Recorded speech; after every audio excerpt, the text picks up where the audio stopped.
میں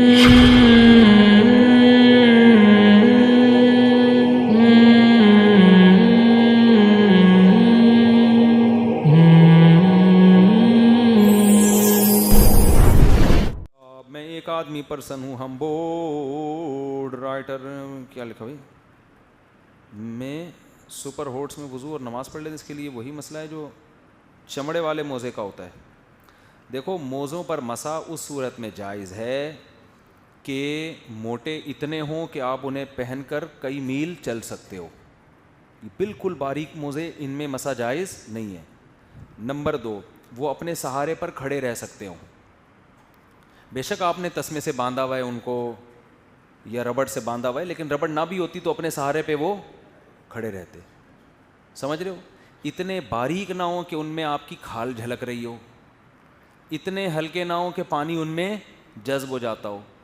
تو اگر ان میں کوئی شرط نہیں پائی جائے گی تو ان موزوں پر مسح جائز نہیں ہے.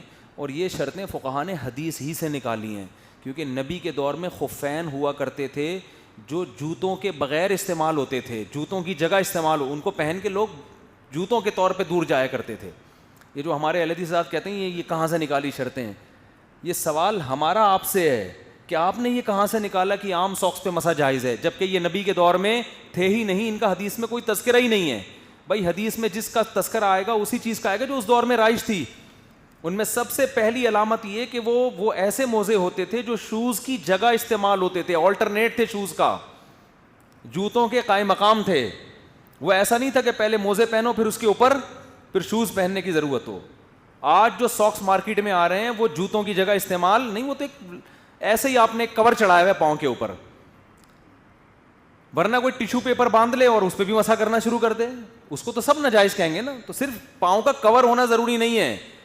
کچھ چیزیں اہل حدیث کی ایسی ہیں کہ جو دلیل ان کے ذمے بنتی ہے، جیسے قضاء عمری پہ کہتے ہیں اہل حدیث ہم سے کہ قضاء عمری کی کیا دلیل ہے. ابے بھائی آپ بتاؤ کہ نماز جب قضا ہو جائے تو بغیر پڑھے معاف ہو جاتی ہے، اس کی کون سی حدیث ہے؟ یا جب نمازیں زیادہ ہو جاتی ہیں تو بغیر پڑھے معاف ہو جاتی ہیں، اس کی کیا دلیل ہے کہ 5 نمازیں اگر قضا ہو جائیں تو کرنی پڑیں گی، 5000 ہو تو بغیر قضا کے؟ تو دلیل آپ کے ذمے ہے. تو ہمیں خفین اور جورب کا تذکرہ ملتا ہے، جورب بھی خفین کے معنی میں، کیونکہ لغت میں ہے کہ جورب خفین کے معنی میں آتا ہے. تو وہ موزے جو نبی کے دور میں مستعمل تھے وہ ہوں یا ان جیسے ہوں پھر مسح جائز ہوگا. ورنہ قرآن نے پاؤں دھونے کا حکم دیا ہے، قرآن کی آیت کو کمزور دلیل کی بیس پہ اپنے اجتہادات کی بیس پہ آپ ترک نہیں کر سکتے. اور نماز میں بہت احتیاط والا مسئلہ ہے. اب تو عرب میں ایسا رواج ہو گیا ہے کہ وہ یہ ساکس پہنے ہوئے ہوتے ہیں، یوں ہاتھ مارا اور پاؤں دھونا ہی چھوڑ دیا ان لوگوں نے. تو عرب سے متاثر ہونے کی ضرورت نہیں ہے. لوگ کہتے ہیں وہ سعودی عرب کے ہیں، تو اس سے بالکل بھی متاثر ہونے کی ضرورت نہیں ہے. علم دنیا میں جہاں بھی ہوگا اس کو فالو کیا جائے گا. ٹھیک ہے عرب میں بھی بڑے بڑے علماء، میں نہیں کہہ رہا کہ وہ نہیں ہیں، لیکن جو اسلاف ہمارے گزر چکے ہیں وہ آج کے عربوں سے کروڑہ گنا بڑے تھے.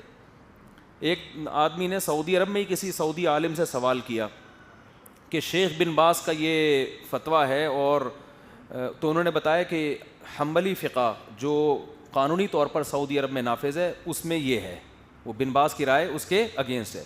تو اس نے کہا بن باز جو تھے وہ چونکہ دلیل کو فالو کرتے تھے میں ان کی بات کو مانوں گا. انہوں نے کہا اس کا مطلب امام احمد بن حنبل جو ہے نا وہ تورات و انجیل کو فالو کرتے تھے، وہ قرآن و حدیث کو فالو نہیں کرتے تھے. امام احمد بن حنبل بن باز سے زیادہ قرآن و سنت کو فالو کرتے تھے. ہمارے لیے بن باز بھی قابل احترام ہے، لیکن یہ عجیب اندھی تقلید ہو رہی ہے کہ جو موجودہ زمانے کا مفتی ہے اس کا فتویٰ پوری امت پہ تھوپ دیا گیا، اور جو بڑے بڑے ائمہ گزر چکے ہیں جن کو پوری دنیا فالو کر رہی ہے ان کی دلیل کو دلیل ماننے کے لیے بھی تیار نہیں ہے. تو ہر عالم کے اپنے کچھ تفردات ہوتے ہیں. تو شیخ بن باز کے بھی کچھ تفردات تھے، تو وہ اپنے تفردات ان کی ذات تک رہیں گے، وہ امت اس میں ان کو فالو نہیں کرے گی. بن باز 3 طلاقوں کو ایک کہتے تھے، تفرد ہے بھائی ان کا، پوری امت ایک طرف ہے، سارے صحابہ ایک طرف ہیں. بن باز کہتے تھے اگر یوں کا تو گھر میں داخل ہوئی تو طلاق ہے، تو گھر میں داخل ہوئی تو قسم کا کفارہ ادا کر دو، حالانکہ پوری امت اس کے اگینسٹ ہے. تو بھائی ان کا تفرد ہے، بس چھوڑ دو ان کو اپنے حال پہ، اللہ جانے وہ جانے. تو یہ عجیب لوگ ہیں جو کہتے ہیں ہم تقلید نہیں کرتے، یہ پوری امت کو چھوڑ کر ایک بندے کی تقلید کر رہے ہوتے ہیں، اس پہ تحقیق کا لیبل لگاتے ہیں، اور جو پوری امت کو فالو کر رہا ہے اس کو کہتے ہیں یہ کیا ہیں، یہ مقلد ہیں. تو عجیب سا حساب ہے.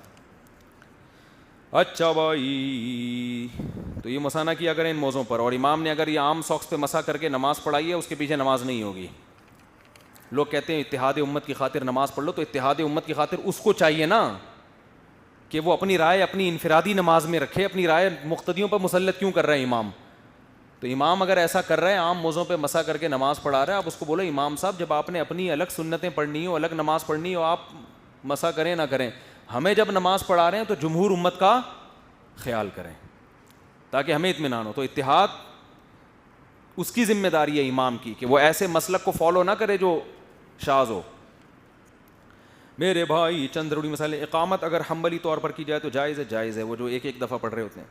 غیر مؤکدہ سنت میں درمیان کا قاعدہ، اگر آدھا پڑھ لیا جائے نہیں ہوگی نماز. سورہ آدھا کا مطلب یہ کہ جو اتحیات ہے وہ پوری پڑھنی پڑے گی.